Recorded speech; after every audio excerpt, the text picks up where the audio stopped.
సజీవుడైన దేవుని ప్రశస్త నామాన మరలా ఒక్కసారి ఈ పునరుత్థానపు దినాన ప్రభు పిల్లలంగా దేవుని వాక్యాన్ని వినుటకు ప్రభు కృప చూపెట్టిన గొప్ప భాగ్యానికి దేవునికి స్తుతులు స్తోత్రాలు చెల్లించుకుంటున్నాను. ప్రియులారా, నోవహుతో ఆ కృపగల దేవుడు మాట్లాడుతూ సమస్త శరీర మూలముగా బలత్కారంతో నిండి ఉన్నది కనుక నా సన్నిధిని వారి అంతము వచ్చి ఉన్నది. ఇదిగో వారిని భూమితో కూడా నాశనం చేయుదునని చెప్పి చితిసారకపు మ్రానుతో ఒక ఓడను చేసుకొనుము, అరికాలు పెట్టి అరలు పెట్టి ఆ ఓడను చేసి లోపట వెలుపటను దానికి కీలుపోయవలను అని చెప్పాడు.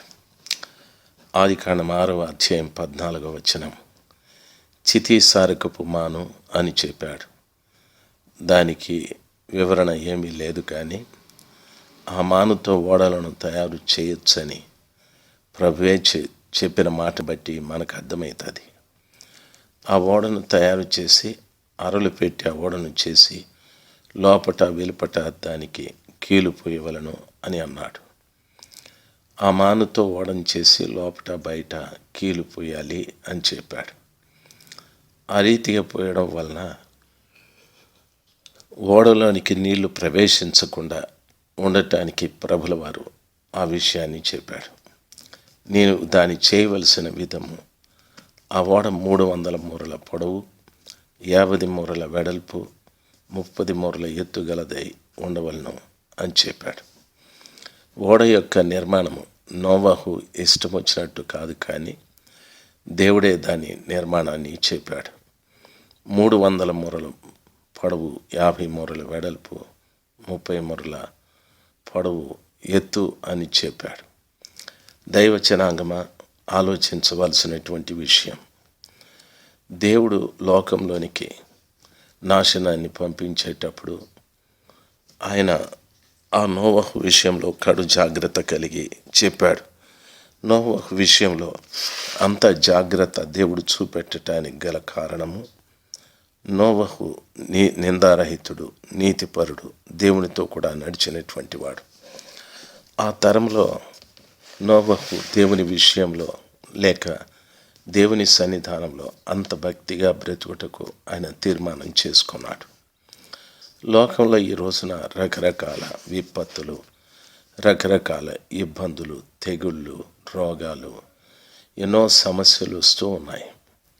వాటన్నింటిలో నుండి కూడా మనం తప్పించుకోవటానికి లేక అవి మనకు రాకుండా మనమే దూరంగా పారిపోవాలనే ఉద్దేశంతో తప్పించుకొనటానికి ప్రయత్నాలు చేస్తూ ఉన్నాం. అయితే లోకంలో ఉన్నాము కాబట్టి ఖచ్చితంగా వాటి నుండి మనం తప్పించబడ్డం అనేది అసాధ్యమైన కార్యం. అయితే దేవుడు తప్పించగలడు. దేవుడు తప్పించాలంటే వాక్యంలో సెలవిచ్చిన రీతిగా నోవహు వలె మనము నీతిమంతులుగా, నిందారహితులుగా, ప్రభుతో కూడా నడిచే ఆ అనుభవం కలిగినటువంటి వారుగా ఉంటే లోకమంతా నాశనమైపోయినా మనల్ని ప్రభుల వారు తప్పించగలడు. చూడండి, నోవహును బట్టి తన భార్య, వాళ్ళని బట్టి 3 కుమారులు, 3 కోడళ్ళు, వారికి ఒక భద్రత కలిగించడానికి ఒక ఓడను కట్టుకోమని చెప్పాడు. ఈ ఓడ తమ ఇష్టానుసారంగా కాకుండా దేవుని యొక్క ప్రణాళిక మేరకే కట్టమని చెప్పాడు. 300 మూరల పొడవు అని చెప్పాడు. ప్రియులారా, గమనించవలసిన విషయం, దాని యొక్క పొడవు 300 మూరలు అంటే 3 అనే మాట చాలా ప్రాముఖ్యమైనటువంటి మాట. 3 అనేది 3 లోకాలకు, 3 అనేది తండ్రి, కుమార, పరిశుద్ధ ఆత్మ దేవునికి, 3 అనేది మనిషికి కూడా ప్రాణము, శరీరము, ఆత్మకు, పాతాళము, పరలోకము, భూమి అనేటటువంటి 3 లోకాల గురించి. కాబట్టి 300 మూరలంటే తండ్రి, కుమార, పరిశుద్ధాత్మకు సూచన. 50 మూరల వెడల్పు అంటే 50 అనేటటువంటిది, అది క్రీస్తు ప్రభుల వారి గాయములకు సాదృశ్యం. ప్రియులరా, యేసయ్య 5 గాయముల చేత ఆయన మరణించాడు.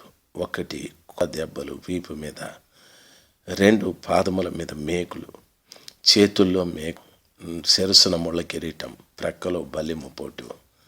ఆ రీతిగా తరువాత దాని ఎత్తు 30 మూరలు అని చెప్పాడు. 30 మూరలు అంటే 1వ అంతస్తు, 2వ అంతస్తు, 3వ అంతస్తు అని.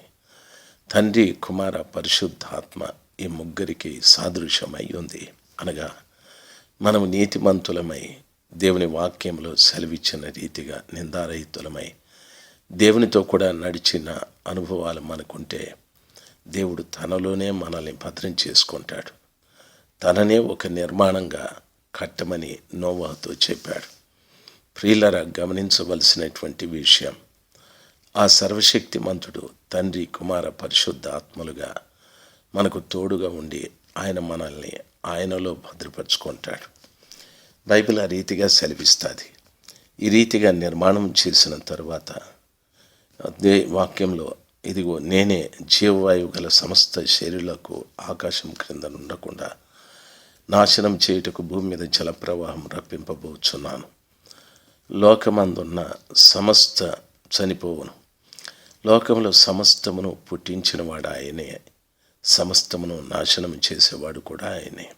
అంటే ప్రతి ఒక్కటి తన చిత్తానుసారముగానే మనము జీవించాలన్నా చనిపోనా బైబిల్ అదే సెలవిస్తుంది. జీవ మరణములు యెహోవా వశమని. మనమే కాదు, జీవరాశులు కానీ, జలరాశులు కానీ, మృగాలు, పక్షులు, జంతువులు ప్రతి ఒక్కటి కూడా ప్రతిదాని జీవం, ప్రతివాని మరణం, లేక ప్రతివాని యొక్క గమనం, ఉనికి, ప్రతి విధి కూడా ప్రభు మీదే ఆధారపడి ఉంది. కాబట్టి ప్రభు అంటున్నాడు, అయితే నీతో నా నిబంధనను స్థిరపరచుదును. నీవును, నీతో కూడా నీ కుమారులు, నీ భార్యయు, నీ కోడనులను ఆ ఓడలో ప్రవేశింపవలను. మరియు నీతో కూడా వాటిని బ్రతికించి ఉంచుకున్నటకై సమస్త జీవుల్లో, అనగా సమస్త శరీరుల యొక్క ప్రతి జాతిలోని 2 చొప్పున ఓడలోనికి తేవలను. వాటిలో మగది, ఆడది ఉండవలను అని చెప్పాడు. దేవుడు నోవహుతో ఒక నిబంధన చేసి, నీ కోసం, నీ భార్య, 3 కుమారులు, కోడళ్లకు ఆ ఓడలోనికి ప్రవేశించాలి. అంతేకాకుండా భూమి మీద ఉన్న సమస్త జీవరాశుల్ని నేనే నాశనం చేస్తున్నాను కనుక ప్రతి జీవరాశిలో కూడా 2 చొప్పున ఓడలోనికి తేవలను. వాటిలో మగది, ఆడది తీసుకురావాలను అని చెప్పాడు.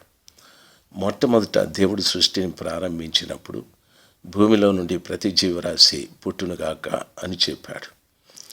ఆ తరువాత మనుషుని యొక్క బలాత్కారమును బట్టి, పాపమును బట్టి భూమిని అంతా సర్వనాశనం చేయటానికి, భూమితో పాటు సమస్తమును నాశనం చేయుటకు దేవుడు పూనుకొన్నాడు.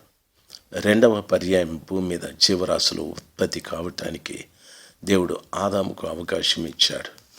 ప్రతి జాతిలో కూడా 2 మగది, ఆడది తీసుకొని ఓడలో ఉంచుకోవాలి. అది ప్రభు అతనితో చేసినటువంటి నిబంధన. నీవు వాటిని బ్రతికించి ఉంచుకున్నటకై వాటి జాతుల ప్రకారం, పక్షుల్లోనూ వాటి జాతుల ప్రకారం, జంతువుల్లో వాటి జాతుల ప్రకారం, ప్రాకు పురుగులన్నింటిలో 2 చొప్పున నీ వద్దకు తెచ్చుకొని రావాలి. మరియు తినుటకు నానా విధములైన ఆహార పదార్థములను కూర్చుకొని నీ దగ్గర ఉంచుకొనము. అవి నీకును వాటికి ఆహారమగునని నోవాహుతో అట్లు చెప్పాను. నోవాహు అట్లా చేశాను. దేవుడు అతనికి ఆజ్ఞాపించిన ప్రకారం యావత్తూ చేశాను. ప్రియులు, గమనించిన విషయం, నోవాహు చెప్పిన ప్రతి ఒక్కటి కూడాను నోవాహు ఆయన చెప్పినట్లుగానే చేశాడు, కానీ తన ఇష్ట ప్రకారముగా ఏమీ చేయలేదు.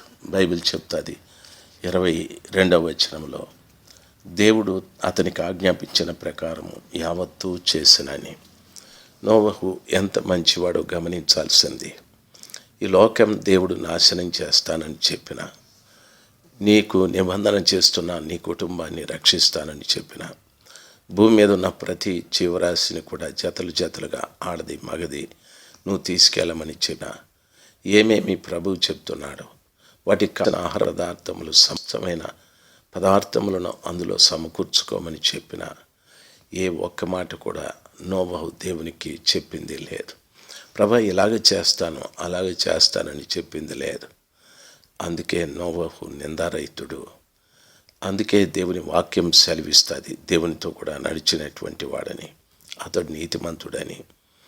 ప్రియ దైవ జనాంగమా, గమనించవలసిన విషయం, ఎన్నో పర్యాలు దేవుడు మనకి చెప్పినటువంటి విషయాలు మనం వినకుండా మనమే దేవునికి చెప్తూ ఉంటాం. ఆ రీతిగా దేవునికి చెప్పడం వల్ల అది నీకు మంచిదనిపిస్తుందేమో, కానీ దేవుడు చాలా విచారిస్తాడు. ఎప్పుడు కూడా మనం దేవుడు చెప్పినట్లుగానే చేయాలి. ఆయన చెప్పినట్లుగా చేస్తే ప్రతి ఒక్కటి కూడా మనకు దీవెనగా మారుతుంది, ఆశీర్వాదకరంగా ఉంటుంది, నెమ్మదికరంగా ఉంటుంది. ఆయన చెప్పినట్టు కాక మన ఇష్టానుసారంగా చేయడం ప్రారంభిస్తే అవన్నీ మనకు దుఃఖకరంగా మారిపోతాయి. అమాలేకీయుల మీదకి యుద్ధానికి వెళ్ళి ఆ దేశంలో ఉన్న ప్రతి దాన్ని కూడా చంపేమని ప్రభు చెప్తే క్రొవ్విన ఎడ్లను గొర్రెల్ని తీశాడు సౌలు రాజు. దేవుని మాట వినని కారణాన, దేవుడు చెప్పింది చేయని కారణాన సౌలును దేవుడు ఎడబాశాడు. సౌలు పిల్లలందరూ కూడా ఫిలిష్తీయులతో యుద్ధం చేస్తూ చనిపోయారు.